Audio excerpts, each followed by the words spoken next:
Welcome to another episode of Why I Believe. We are the host, James and Jody Evanson, and we are privileged and thrilled tonight to welcome with us #1 New York best-selling author, Brandon Mull. Brandon is the author of fan-favorite fantasy novels series, Fablehaven, Dragon Watch, and Beyonders. He's also authored a number of other books like The Candy Shop Wars and Spirit Animals. Is that the other one? Yes. Spirit Animals. And I saw today, looking at your website, there's even some kids' ones about how to get rid of monsters in your bedroom. Yeah. A monster survival kit. A few picture books. Yeah, right? those are. That one was my favorite one. Yeah, The good. monster one. Yeah. Yeah. Survive Yeah. the monsters we imagine around our That house. was great. So, Brandon graduated from Brigham Young University, served a 2-year mission for his church, and is an active Christian in his community. And we are so thankful to have him. I actually have to admit I haven't read your books. I have. But I have all of the books in my bookshelf back in Canada. So we've been contributing that way to it. So my kids love your books. That's exciting. That's They have great. read lots of them. So In fact, they brought us your books so that you can sign them. yeah, that's right. So. I will do that. So happily. Yeah. Well, thanks for being here, Brandon. Let's just start off. Tell us a little bit about how you started writing fantasy novels and how you got into that. Yeah, well, as a kid, I was very imaginative. I would live in my head a lot. And I think if you talk to my parents, they'd say they'd peek into the room and see me just like pacing around and like fighting imaginary bad guys. I was the oldest kid, so for a while I didn't have brothers and sisters to play with until they got older. And so I would live in my head like crazy. And then there reached a point where I read the Narnia books. And as a kid, I wasn't the biggest reader until I found Narnia. There was something about the huge imagination of kids crossing into another world that just totally worked with the way my head worked. And so I started daydreaming about Narnia adventures in my head. And pretty soon that evolved into making up my own adventures in my head. And there reached a point where some of the stories in my mind were cooler than some of the books I read and cooler than some of the movies I saw, but I had no way to share them. So I was like, okay, well, maybe I'll try to write this stuff down. And I remember when I first started to write it down, it was really frustrating because the stories in my head seemed awesome, and the stuff I wrote just seemed terrible. You know what I mean? Like when I compared it to my favorite books. And I was like, what is wrong? Maybe I'm a simpleton. Maybe my imagination's not as good as I think, but it entertains me or whatever. But I learned over time with some experience, it wasn't that my imagination was bad. I just needed to learn how to communicate my stories through writing. So I started really paying attention to how my favorite authors told their stories, practiced writing my own stories. Over time, I got better at it, and add in an extra 20 years of that, and I started doing it professionally around age 30. Wow. So what did you, at BYU, what did you take to prepare yourself to do that? So by the time I was in school, I knew I wanted to write. And I also had a lot of people, including my parents, saying, maybe writing novels, that's really rough to make a living at, Like I would think about, how am I going to get a wife? Like how am I going to sell her on this pitch, right? Like, hey, we should get married, we should have some kids, we can all starve. It would be awesome, we could starve together in the slums. And so I was at war with myself, but I was like, there's a lot of ways to make a living writing. Like you can make a living writing business stuff or PR. And so I ended up being a PR major, public relations major in the comms department. And I got an English minor, took a bunch of creative writing classes, and then I ran a comedy troupe at BYU called Divine Comedy. And that writing a bunch of comedy skits also gave me practice with writing, right? And so I basically designed a writing major for myself, grabbed as many classes that had to do with writing, did extracurriculars that had to do with writing, worked in marketing writing for about 5 years after school, and then my novel career started after that. What was the first book that you tried to write? Did it get published, or is that... Yeah, so the very first stuff I tried to write was a bunch of short stories. Because my theory was, if I can write a good scene, I can eventually write a good book, which is just a chain of scenes, right? So I was like, instead of writing a terrible novel, let's write a terrible short story, as I improve my skills. So I wrote a bunch of short stories that were so-so. And then right after I got married right at the end of school and tried to write a book. And so the first novel I tried to write was called The Other End of the Hippo. about a kid that gets swallowed by a hippo into another world, and it did not get published. So now that idea of a kid getting swallowed by a hippo ended up in a different series of books, correct? That's right. Yeah, after I wrote my Fablehaven series. So Fablehaven was the second novel I attempted. Okay. And that novel got published right away after I wrote it. And kind of all the things you hope will happen finally happened there. You know, like it got successful, and I was able to quit my day job, and it turned into a series, and I've been a full-time writer ever since. But like that book before it, The Other End of the Hippo, yeah, I just didn't quite hit its stride. But after I finished my Fablehaven books, I went back to that first book because I thought there were still some good ideas in it. I just saw new ways to rewrite it. So I totally rewrote the book. Like when I say rewrote it, I mean like just started over with a blank file and rewrote the whole story. But I used some of my favorite ideas from it, including a hippo being the gateway to a new world. And I called it Beyonders. Why a hippo? So I was at So where do you get that idea? Yeah. So I knew I wanted to write like a portal fantasy, like where someone goes through a portal into another world. And I knew that whatever portal I chose was going to be ridiculous. You know what I mean? I was like, you know, one's not more ridiculous than the other, really, at least to me. Like you're, you know, you go over the rainbow, or you go through the wardrobe, or you go like you know, whatever it is, it's fairly implausible. So it's like, how do I really embrace this? And I was at the Hogel Zoo as I was thinking about this, and they used to have a hippo there named Hank. And I went to the hippo tank, and this hippo comes up out of the water and opened its huge mouth. And as I looked down in there, I was like, you could fit a dude in there. I was like, that would be the weirdest way to another world. Yeah, that's great. Let's do that. So I tried to find a plausible way for a kid to fall into a hippo tank and get swallowed into a new world. Okay, that's great. Which is so bizarre. No, but very cool, actually. Hank the hippo. That's fantastic. Yeah, and they're, at the Hogel Zoo now, there is no hippo. They like shipped off their hippo somewhere else, but there used to be one. Yeah. What's been one of your biggest challenges in writing? Have you ever had a writer's block? There are so many challenges. I mean, one of the challenges is just getting started, like getting anyone to pay attention to the stories you're writing, because it's just how it works. There's a bunch of people who would like to make a living writing, so there's a bunch of stories flooding into the marketplace, whether self-published or whether approaching publishers. And the first thing is just trying to stand out in the crowd so someone even cracks your book open and reads it. So, you know, the first 7 years of trying to write was just writing stuff with no one paying any attention to it, right? And just being frustrated by that. But then, once my career started, one of the big problems is just, how do I tell this story well? I mean, one of my premises as a writer is there's always a better story to tell, always a better way to tell it. And so I just try to pay attention to that, right? I'm always trying to okay, well, how do I tell this right? How do I tell this well? How do I make this story worthwhile?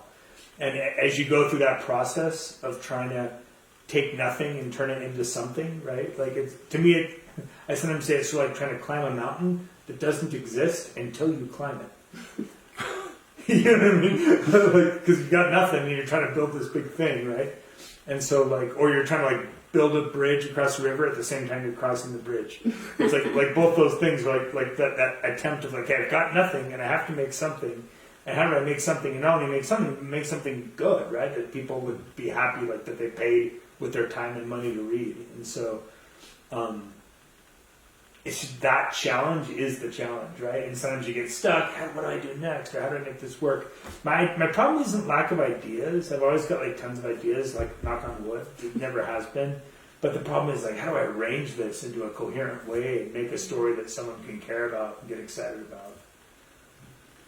So there's a great one question, of course, with why I believe that we're here speaking to people that are kind of trying to find hope and peace in their journey in life.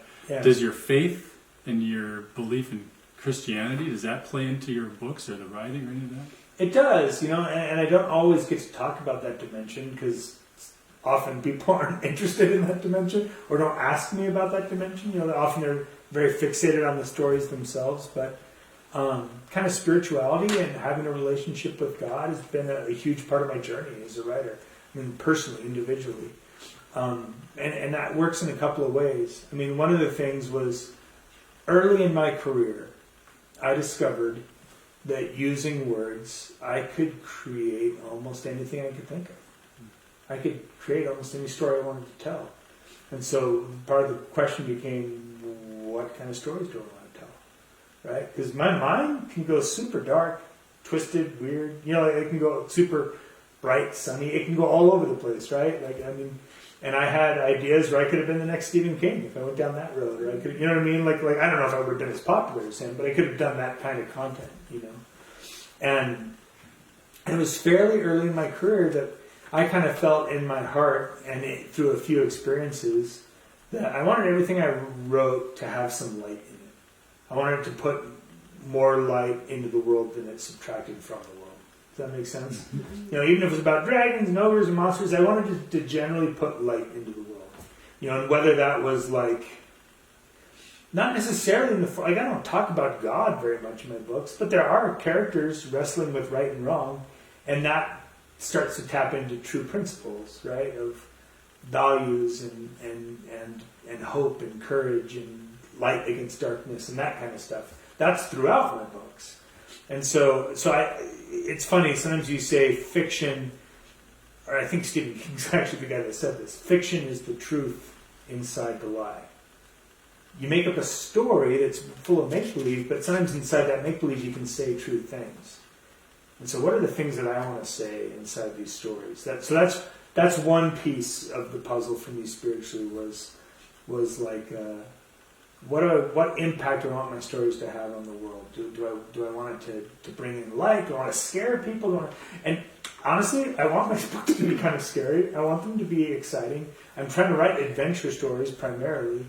But along with that, I want the end result of the ride, I wanted to leave the reader lifted up more than crushed down. Like that was, now, man, there's a million writers with a million goals, but for me that was relevant. For me that was part of my goal. And for me it partly led to the category I write in. The stuff I write is like Harry Potter style fantasy. Right? When I say Harry Potter style fantasy, I mean young readers, but adults can kind of read it too because it's smart enough, the adventures are big enough, right? So I get a lot of kids, and then I'll get their parents sometimes, and sometimes I'll get the whole clan, you know, or a family says, hey, we listened to you on a road trip, or we read it together as a family. And I think writing that type of fiction happened partly because I wanted to write stuff that brought light into the world, and not just sort of gravitated in that direction, to stuff that was sort of family friendly. Does that make sense? Yeah. So there's another component to this, to the spiritual thing, and it was searching spiritually, asking God what I should do with my life that helped lead me into becoming a writer in the first place. Because, you know, like, I love to write. And I also legitimately, ever since I was a kid, I believed in God. Like I've been taught that God was real, and I liked my church, and so I always kind of wanted to be true to that. And the more I investigated down that avenue, the more I prayed, the more I served a mission for my church. And all the stuff I did along those lines seemed to keep yielding the result that I felt like God was real. And that I felt that He cared about me. And because I believed those two things, I would try to seek His advice. I learned in life that sometimes when I ask a question, there's a yes answer that I can feel inside, and sometimes kind of a no, or maybe an absence of a yes. But there's things I've asked God, and sometimes I felt a yes. Like, I almost don't know how to completely explain it, but it's something that I sometimes I even physically feel it, right? Like I can feel Him saying yes, and like kind of confirming stuff to me. And I felt a yes feeling asking if Christ was my Savior. And I felt a yes feeling asking if the Scriptures are true. And those yes feelings guided me onto a mission. And those yes feelings had guided me into things that felt beneficial to my life. And so I wanted to get that kind of a yes feeling about writing. And I remember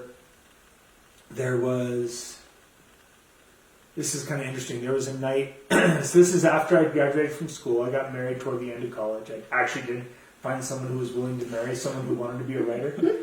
And her name was Mary, and she was very supportive. And so supportive. I was like, I feel like a con man. Like, does she know how unlikely it is that this will succeed? Like, has anyone told her? Everyone tells me how unlikely it is. But we had decided after school, she had bought me some time. Like, that was a gift she gave me, almost like a wedding gift. She's like, take a year and write. We don't have kids yet. I'll work. You work by writing. You write. See if this turns into money. Which is a pretty big investment because often you write a book and no one wants to buy it, and it's just a waste. But she was right. It was the cheapest time in our marriage, probably, when we could have tried that experiment, right? When we weren't trying to provide for kids yet, And so I tried to write for about a year and a half, and I produced that other end of the Hippo book, which didn't get published at the time. And I got, not only did it not get published, no one was interested. It was like you're hoping to hear a yes from a publisher, but even worse is just hearing nothing, as if you never sent it. You know what I mean? It was a lot of that, and it's like, man, maybe this is not going to work out, right? And then that kind of grace period ended, and our first kid was coming, and I had set up a job to get an alternate route to licensure, to become a teacher, and I was going to do that by teaching on a Navajo reservation down in southern Utah. Using my PR/English, education to go teach English down there, and this was a route where I didn't major in becoming a teacher, but because I majored in a discipline that people teach, there's an alternate route to getting your teacher's license. This is what I was thinking about, and I'd gone down there. I'd interviewed. My wife was adventurous, and she was like, "This seems cool. Let's go do this for a year or two, and you can teach and you can write on the side and." We'll have our first kid, and we'll live in these little. They had pretty nice little housing for the teachers down there next to the school. So I was praying really hard. Should I take this job? And it was I had a lot of pressure to take this job. If that makes sense. The kid's coming. Yeah. I didn't have another job lined up. The book hadn't panned out, so I wasn't making money there. And I think a lot of my family, a lot of her family was like, he's going to get a job, right? If the book stuff doesn't work, he's going to get a job and be a dad, right? And so I was feeling all that pressure, and I had that pressure from myself. You know what I mean? I want to be able to provide for this kid, and I knelt down to pray about it, and I wasn't getting an answer. Should I go take this job in Southern Utah? I just want to make sure we're good. I just want to make sure it's an okay place for the baby to be born, or we'll be okay. I was kind of looking for a token yes. I'd already studied this out. I'd already done the work. I had it all lined up. I just had to sign the paper and send it in, and it was official, right? But I had this habit of trying to get a yes from God to confirm stuff on big choices. So I just told myself, I'm not going to go to bed until I get this answer. And so midnight comes and goes, and I'm still praying about it. And sometime after midnight, I finally flipped the question and said, am I just not supposed to do this? Yes. And that was wait, so you want me to be just some house husband guy who fails at writing books for 20 years? Is that what you're I knew he wasn't telling me that, but that's what it felt like to me, and I knew that's what it looked like to everybody else. So the first thing I did was I went and woke up my wife and said, hey, I feel like I got a no on this Southern Utah thing. And she was like, well, I was like, will you pray about it? I need you to get an answer here too. So she probably prayed about it. She goes, yeah, I'm actually feeling the same thing. And so I was like, well, what, is something just going to come along? And I was saying that facetiously out loud, and I felt, spiritually, I felt this yes, something will just come along. And so sometimes we get these answers like this, and then the next day comes. And the next day you're like, wait, was that real? How real was it? Am I legit? Am I going to have a baby in 3 weeks and not have a job? You know what I mean? What am I doing here? But I was like, okay, if I was going to take the time to ask, and if God did give me an answer, I should just turn off my brain and just do what he said, right? I need to stop overthinking this and stop fearing so much and just do what he said. Because I'd had some experiences in my past where it's one in particular where I got a pretty specific answer from God. It didn't feel right to my common sense, so I kind of pushed it aside, and I totally got bitten by it, totally got stung by it. And so I was like, okay, I've had this happen before, and this doesn't make sense to my logical mind. But then I was like, well, maybe when it doesn't make sense to my logical mind, maybe that's when his answers are most important. Because it is something I wouldn't have done on my own. It's something I wouldn't have chosen. Why was I asking if I wasn't going to follow it? So this time I followed it. This time I decided to I decided to follow exactly what I got, and so I called the guy up and said, "I'm so sorry I wasted your time." It was an awkward conversation, right? Because they were counting on me. So sorry I wasted your time. Things have changed. I'm not going to be able to take this job. So now I've already kind of made this long story, but now we'll cut to like long story short. Like I'll truncate it. After this experience happened, I get a call like 3 weeks later from a guy I hadn't seen in years. He's like, "Hey, we're putting together a marketing team. We're marketing independent movies. We need somebody on the team. Are you interested?" I didn't have to pray about it. I didn't have to think about it. It just felt right. It felt like, okay, this is the thing. Like I didn't even know it would come along. I'd been searching on my own, not trusting it to just come along, but it did. It came along just out of the blue, and I took that job. Ended up working for Accel Entertainment, writing Accel Entertainment. Produced independent movies, right?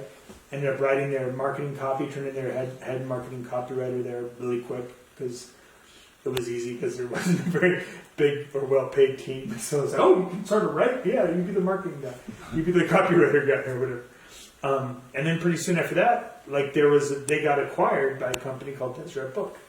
And Deseret Book had an arm called Shadow Mountain that they were just starting that was publishing mainstream stories for just a mainstream audience. Deseret Book created a lot of products for like an LDS, Church of Jesus Christ Latter-day Saints kind of audience, right? But they had this arm, Shadow Mountain, which just wanted to put out generally clean stuff, sort of Disney-esque, right? Let's just put clean stuff out there for everybody. And they saw my book that I'd written, The Other End of the Hippo, and they didn't want to publish it. But for the first time, an editor said, "I like how you write, though. What else do you have?" Instead of hearing nothing back, right? Mm-hmm. So I said, "Well, I've got this idea about a secret wildlife park for magical creatures." He said, "Yeah, write that." And so I took the next 5 months as I worked, full time and wrote on nights and weekends and wrote Fablehaven. And so as I look back on that story, what I see was if I'd gone to southern Utah, that wouldn't have happened, right? Like I got led into a situation that very almost seamlessly sort of unfolded into me writing books for Shadow Mountain, which unfolded. They did paperbacks with Simon & Schuster, and pretty soon I was writing books for Scholastic and Simon & Schuster and Shadow Mountain, and had a writing career on my hands. And so that one little yes, which was kind of telling me a yes to a no, I guess. Or so really I guess a no answer, because it was just me flipping. That one no I got that felt like it came from God, for me, I forever will point to that as the reason I have a writing career. I felt like God just sort of gave me a little nudge in the right direction that I didn't even know it was a nudge in the right direction until things unfolded. Like what I just summarized unfolded over a few years, right? And so it felt like a few years of like, what am I doing here? Like this isn't what I want to be doing. I'm writing the marketing stuff for other people's creative projects. I want to be writing the creative project, not the marketing stuff for the creative, right? But no, it unfolded right into becoming the guy that writes the books. And so for me, that helps cement in me, okay, if God speaks, I'm going to try to listen. If he speaks to me in a way I can understand or a way I can feel, I got to trust that because it just doesn't seem to let me down. It hasn't let me down in my life when I've trusted that. And when I have not trusted it, it has let me down. So there's a little bit of the spiritual side of writing for me. Thank you for sharing that. Yeah, I really love that. When you write a book, do you have the whole story in mind, or does it unfold as you go? Yeah, usually for me, I kind of see it like a movie in my head. Before I have the confidence to even write it, I see sort of this movie in my mind. And that movie in my mind is not the complete novel yet, but it's like some of the highlights, right? It's some of the people involved, it's some of the trouble. Often I see some climax stuff, some of the big final conflicts. And so, and then I spend the next 6 months trying to take that movie in my head and turn it into written scenes that coherently flow together, right? And so really when I've got that, my blueprint, my pre-writing is this movie in my head, and then the real discovery and the real work happens is I write that first scene, and then the next scene that follows that, and like scene by scene, see if I can build what I saw in my head. And there's always like, as I write it, there's always lots of spots where I was like, oh, I hadn't thoroughly thought this part through. Okay, now I got to really focus here. And make this make sense. And every now and then, oh, this spot I've been imagining ever since I started, so I can write that really fast usually. Often it's like that with the end of the book. My publisher will be really stressed because I'll be 2/3 of the way through and I've used up 7/8 of my time or something, you know what I mean? But then I just blaze through the end because that's what I've been daydreaming about the whole time. Like I wanted to get to that finale. So do you ever see yourself in your books? I mean, is this you? Are you these adventurous kids that you write about? There's little pieces of me all over the place. And my job is to try to disguise that, right? Try to create a variety of characters and everything. At the end of the day, I imagine this guy who's the evil emperor. I imagine this guy who's the comic relief. I imagine this guy who's our main character, right? It's all, I can see little pieces of me throughout it, but hopefully I do the illusion that, you got a bunch of different people here doing a bunch of different things, right? Do you have a favorite character or story that's your fave? That's hard. So I like them all for different reasons. The one that's most like me, I have a series called Candy Shop War. That's just 2 books right now, and I'm kind of working on a 3rd. And in Candy Shop War, the main character is this 5th grade kid, Nate, who's just moved to Northern California. And I moved to Northern California at the end of 4th grade. And so it was kind of like I took my memories of moving to this town called Clayton, which I called Colson in the book. I took my memories of moving to Clayton and my 5th grade year there, riding bikes around town with friends, and then just added a bunch of magical, weird stuff, right? Like magicians with magical candy and all sorts of... But it's sort of my autobiographical fantasy adventure. If I could have chosen a crazy, weird adventure to have as a 5th grader, that's that book. And that character, Nate's the most directly like me of all my characters. Most of the other characters have, though I'm making them up and I'm giving them words to say, as people, most of my characters are pretty different than who I am or how I think. But they all kind of share a little bit of my sense of humor and maybe a little bit of my logic. But otherwise, I'm trying to make them different from myself sometimes. So your family, obviously, you've talked about Mary. Yeah. And her support, and how has that played out over the years? Well, it's been complicated. Yeah, really complicated. And it's funny, I laugh now, but the hardest thing in my life by far was about 5 years ago. I went through a divorce. And it was the kind of thing where, no divorce is easy. This felt particularly hard because I really, to be honest, I didn't want to be divorced. I didn't want it. And I'd been faithful to my wife in general. I hadn't gone outside the marriage or anything like that. But my wife had reached a point where she felt deeply done. She just didn't feel like she could stay married. And I know that I'm an imperfect husband in lots of ways, and I was part of that. But having reached that point for me was crushing because in our church, one of the big things we believe is that families can be together forever. And so the idea of my family ending in that way sort of felt like there was no heaven for me after that. And I honestly, probably pretty deep down, just wanted to stop existing. I didn't just want to die. You know what I mean? I just wanted to, if there was a way, I just wanted to please be erased. Because all that was left was pain. And so it felt like a wound, because my hopes had been pinned to this forever family, to me that wound felt like a forever wound. It felt like this will never heal. This persists in this life and beyond. It will never heal. I had no idea how to heal it, how to even begin. And and I was already broken like that even before the divorce had happened, just as it was looming, kind of, And that was for me. I believed. I believed I had a savior my whole life. And I never really used him, if that makes sense. I'd used him for hope, and I'd used him for advice, but I'd never just been totally destroyed. And so, in some ways, having now been totally destroyed, or feeling totally destroyed, I didn't know what to do. I had a pretty great writing career going, and it just meant nothing to me. You know what I mean? Like, it just meant nothing to me. I could have never written another book and been just fine. All I wanted was my family to kind of be healed. And I remember I went to the Lord in prayer as best as I knew how, you know, and said, please, I know, I said, I know it's a righteous desire to fix my family. Can you please help me fix my family? And I said, you know, and I just want to, you know, whatever I've done wrong, I want to fix anything. I want to not get divorced. I want this to be beautiful, and I want it to be okay. And help me figure that out. I can't do it. Everything I've done has failed. Please help me fix this. Help this divorce not happen.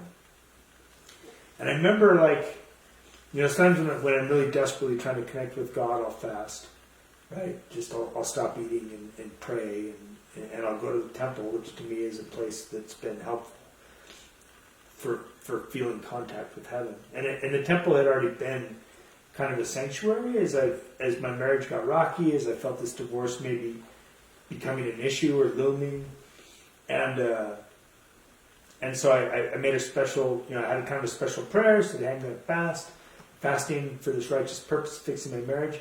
And I remember I went out my driveway and I held out my hand and I was like, I need you to actually come, Christ. I need you to actually show up. Like I was like, I can't do this. Like I've already exhausted every idea, everything I have. Like I've already exhausted it all. And he didn't show up. He didn't take my hand. But I did have kind of a good feeling. It felt like the prayer was heard. It was like that kind of feeling, at least. I felt heard. I felt like there was somebody there that heard me. And that was something, you know, even if he didn't show up exactly how I wanted and give me a big hug or something. But it felt heard. And I remember the next day, I woke up and I had this really strong feeling of just love your wife. And like it was weird because that is not. It doesn't sound like a very complicated answer. You know what I mean? It sounds almost like an obvious thing, but it came with like this vision of how to do it. And like there'd been a lot of me wanting to fix the situation, and it was sort of like when I received this, just love your wife. It was like no, you don't have to try to fix this. You don't have to try to fix it. You don't have to try to teach her anything, or you don't have to try to like you don't have to try. Like I'm taking that off you. You don't have to repair this. You don't have to be the guy that saves the marriage. Just love her. That's it. And so like with it kind of came permission to do that. And weirdly, like as I said, okay, like with it came capacity to do it. And it was odd because I went to the temple later on that day, and in the temple I just had an experience where I really felt the Savior reach me. And in a moment he took away the pain that I thought couldn't go away, you know? And like for me, I like adventure stories, right? And so when I read the Bible or I read the scriptures, I'm looking at like, oh, that's really cool that Jesus made Lazarus come back from the dead. Like that's amazing. Like David killed Goliath. Like that's like, what are the odds? That's so cool. You know, I want to have a miracle like that or see a miracle like that. And like I had underappreciated the miracle of Christ fixing somebody. And like, I still think the story of David Goliath or Moses parting the Red Sea, these grand miracles, I still think that those are cool. Those are really cool. I would love to be there for any of them, right? They're just cool. But also, like, parting the Red Sea, well, God just had to move some water around. Like, in a way, right? Like what he did, like, was miraculous, but also kind of simple, you know? And like, it gets a little more complicated, maybe bringing Lazarus back from the dead, you know. But even that, like, you know, doctors, hey, we can shock people back to life a little bit, or you know what I mean. He'd been dead pretty long. It was a pretty grand miracle. But like even that, it's like, okay, well, physically he made it work. He made his body work again, right? Or like David and Goliath, yeah, you could have a lucky shot and kill a giant with this. I mean, that's a really lucky shot. That's a Luke Skywalker level shot, but you know. But maybe that could happen, right? But what was broken in me, I didn't think it was fixable. I didn't see a way. Like there wasn't a way. Like it wasn't like wasn't like the mechanics of my leg was broken. I just needed my leg to work again, which would be a miracle to someone with a broken leg or a hurt leg. But this felt different. This felt like something was ruined inside of me. Like my spirit was dead and done in a way that I wasn't sure there was an end to that. And I actually think I was right. I think there wasn't a way back without a Savior. I think I was broken in a way that only He could have fixed. And then, but in my case, He fixed it in a moment. Like He fixed it in just a moment, like where I kind of felt His touch, like speaking metaphorically, you know what I mean? But I where after that moment, like after I felt this overwhelming kind of spirit hit me, I was actually fixed. Like I didn't have that kind of pain the next day or again. Like He actually fixed, and it wasn't that He didn't fix the marriage. I still went through a divorce. I'm now remarried. I got remarried like 4 years later, and he didn't fix the problem I wanted fixed. The problem I wanted fixed was I wanted the marriage healed. The thing He fixed was me. Like he reached inside and fixed something inside of me. And I didn't know that was on the menu, that He could really do that quickly or deeply. Like it just, to me, and see, I can talk about it, but I can't prove to anybody how broken I was inside. Like no one could ever guess. No one could ever know what that.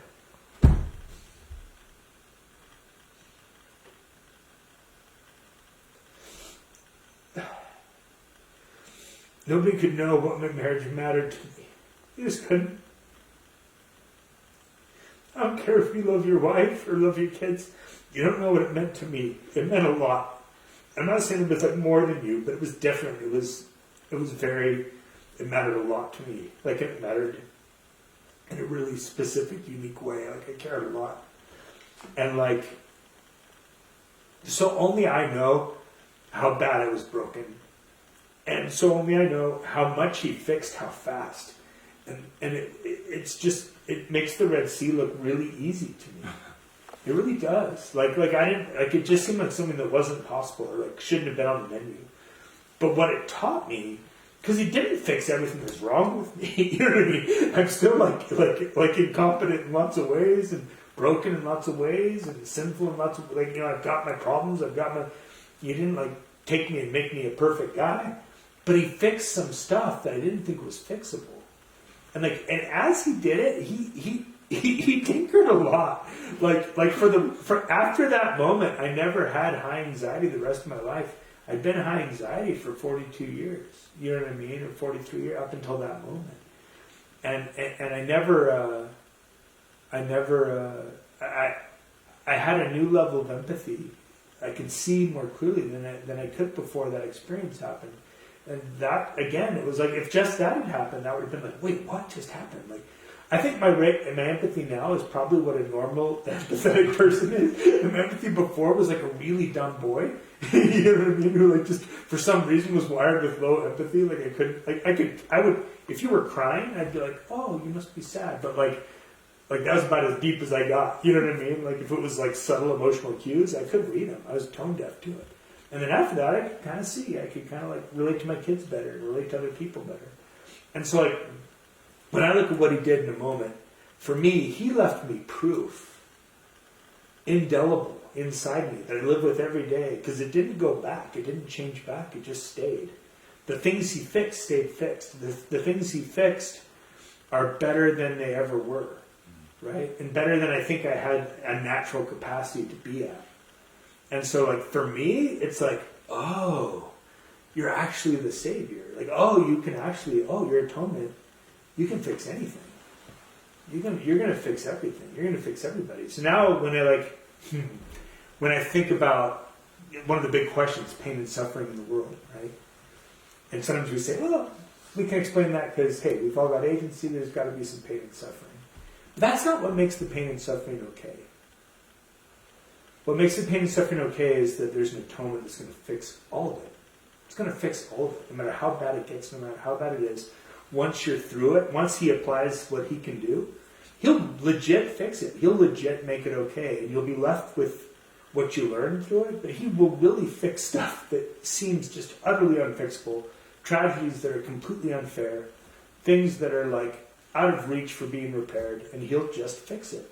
And I know he will because he fixed stuff in me that shouldn't have been fixable.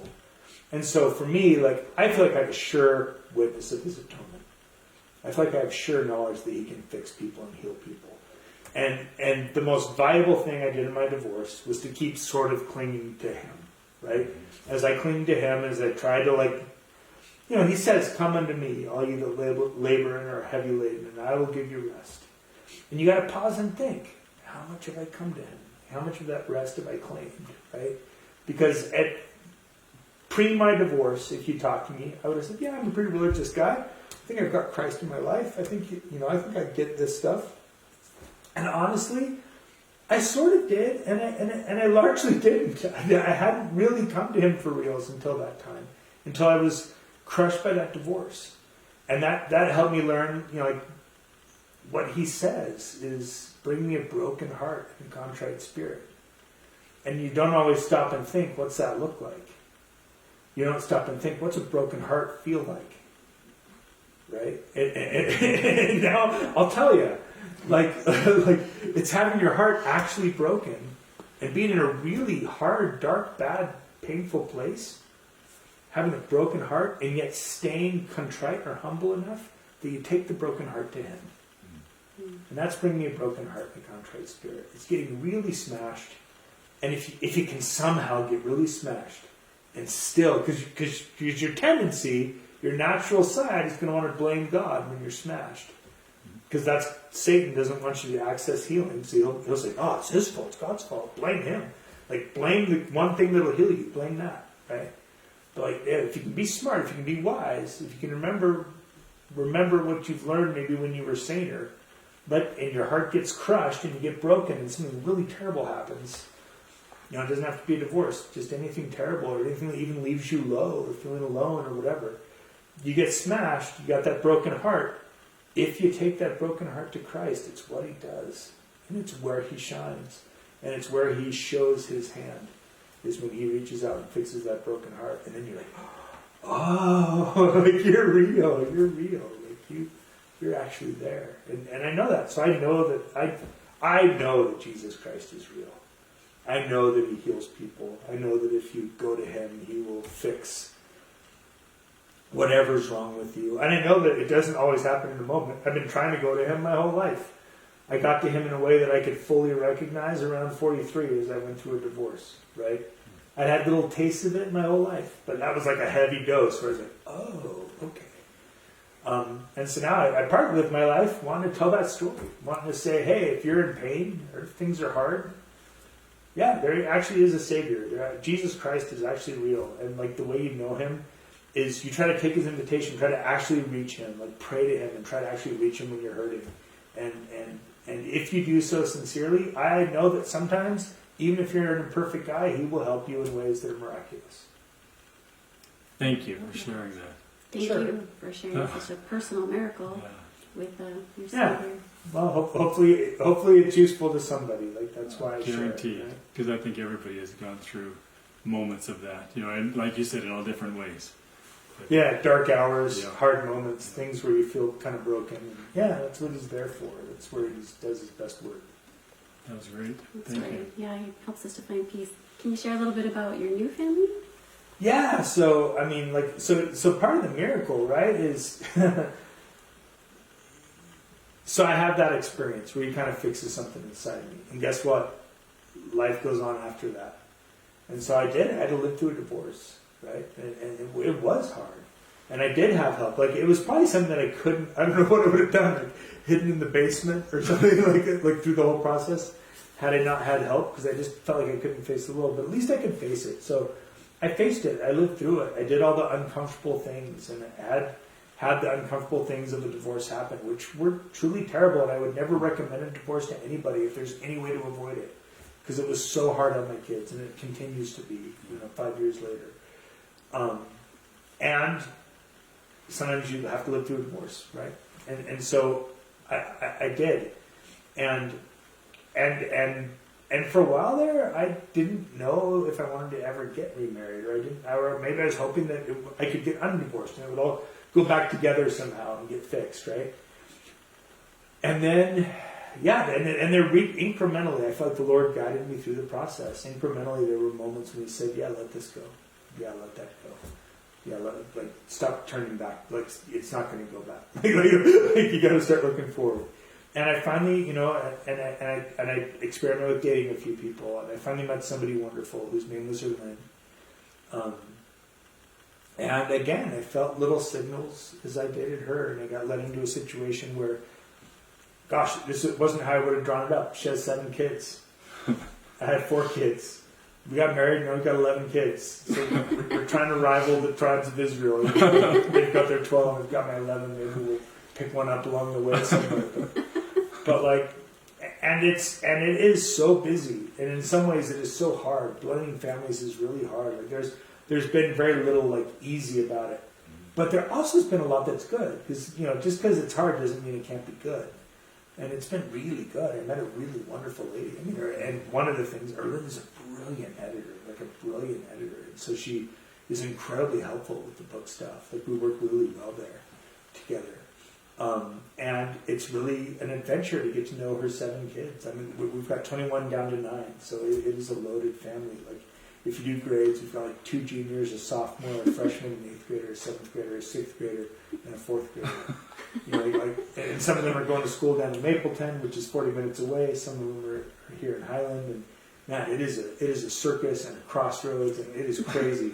But it's also during part of that divorce, there were some lonely days with just 0 kids and 0 life in my house, and going, where am I? What is my life doing? Just felt wrong after being a dad for so many years to have those empty days. And so now it's kind of though it's crazy and though it's a circus, it's kind of a good circus. You know what I mean? It's like there's a lot of people to love. There's a lot of life in the house. There's somebody in crisis guaranteed every day, probably multiple kids. You know what I mean? Which is its own kind of that's kind of tough sometimes. But also you just kind of get used to it. Okay, what's the fire today to put out? You know what I mean? And so there's just a lot of life in the house in a good way, in a way that's that feeds my soul. And so it's busy and crazy and hard and super good. And I married an awesome lady with awesome kids. And all my kids and her kids are doing their best to figure it out and get along. Yeah, it's a grand adventure. Have they all read your books? Most of them, yeah. Before they met you? Yeah, that's partly how I met her, Lynn, because she liked the books, and her kids liked the books. We talked about that and bonded. She's a big reader, and that's why she's such a good editor. Mm-hmm. But yeah, they all. I think for them it was a little bit hey, we like the books. We're not sure we want you kissing our mom. Not sure we like the books that much. So it's all right, whatever. So you kind of got to win them over in a new way a little bit. But. Do they try to give you ideas now to put in your upcoming? Everybody, yeah. All the kids give me good ideas. Yeah, and it's a pretty rich, good life in a lot of ways. Honestly, the hardest thing is just a lot of people coping with their own pain. A lot of kids, a lot of everybody. They're all coping with their own pain and trying to come together as they cope with their own pain, and that's both hard and hey, it's life and it's good and we're figuring it out. And honestly, Brandon, I think that's one of the reasons why we love fantasy. Yeah, is that's a place where you can escape. Yes, because sometimes you need that, and I'm sure that's been. For you, something that you've used personally your whole life. Then. You're exactly right. You could be a mind reader because I sometimes joke that fantasy to some degree is my coping mechanism. Yeah. It's a way to escape reality to a place that's more fun and interesting to me than the present moment, right? Yeah. And it's funny because I think it's that for a lot of people. I get things I didn't foresee. I get kids that were sick with cancer that were using my books to escape while they were going through treatments, or things that's doing more good than I ever imagined. That's doing some actual good for that person. That's a needed distraction at a needed time. And I'll get a lot of I go out and sign books a lot. Try to connect with readers, and when I do that, there will often be people who will let me know that your book it was actually a distraction right when I needed it, or I had a good lesson in it that was useful to me in my life, or little things where like, oh, yeah, it did some good for somebody, and that's I think anyone in their job, they hope they can do a little good along with whatever they're doing. And the writing job's given me that chance. I love that. Well, thanks. This has been great. Yeah, I do have to ask you one other question. sure. When you sit down to read a book, what do you pick up? Oh yeah. For me, it's like anything that's an adventure. Yeah. That's what I've always been a sucker for. So it can be a fantasy adventure. I mean, some of my favorites are stuff like Harry Potter and Lord of the Rings and Narnia. Those are what influenced why I do what I do. But also the big sci-fis like Dune or Ender's Game, or classical adventures like Count of Monte Cristo or Treasure Island or all that stuff. Just, if it's an adventure, or modern stuff, that's an adventure. I also love the Marvel movies and all that. Like everything nerdy, almost. If it's nerdy, I've probably got my fingerprints on it and spent some time there because I like nerdy escapism is great to me. Fantastic. Do you have any advice for people who also have stories in their heads Yeah. and like to escape into some other realities? Yeah, I mean, if you're that kind of person that has stories in your brain, find ways to express it, right? At the worst, it's a fun hobby, like building a model ship, and at the best, maybe you share it with people. If you want to get good at writing, it's pay attention to how your favorite authors build their scenes. Pay attention to how they use words to convey the story, and then practice building your own scenes. And read a lot, write a lot. Pay attention to what you're reading. Practice creating your own stuff. And a lot of people can kind of learn the craft of writing that way. That was the biggest thing for me. It wasn't about I never got like a master's in creative writing or anything. I just like to read a lot, paid attention to my favorite books, and practiced. Was so stumbly at first, and then gradually got better. So you just finished Dragon Watch. That's the last one. Yeah. The final book, Dragon Watch. What's the next thing on the horizon for Brandon Mull? That is what everybody wants to know. When I say everybody, I mean like my agent, like the publishers I work with. They're all wondering what's next. And probably a third Candy Shop War book is part of the equation. And there's a couple other possible series and standalones. It's a total crossroads for an author when you finish a series. It's like a contractor who's finished a multi-year job. Because I contract for a 5-book series for 5 years. That's all I have to worry about. And then those 5 years are over, and I'm unemployed. And so I got to now contract for a new series or a new book or whatever. And yeah, you caught me at the crossroads there.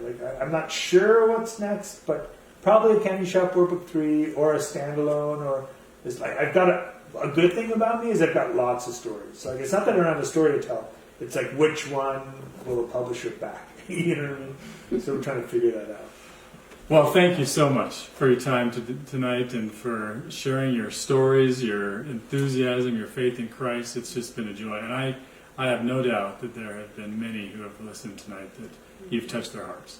And because you've touched ours. So thanks, Brandon. Cool. Thank you so much for sharing. Yeah, thanks for the chance to talk about the spiritual side of life. I don't always get to do that, so thanks for that.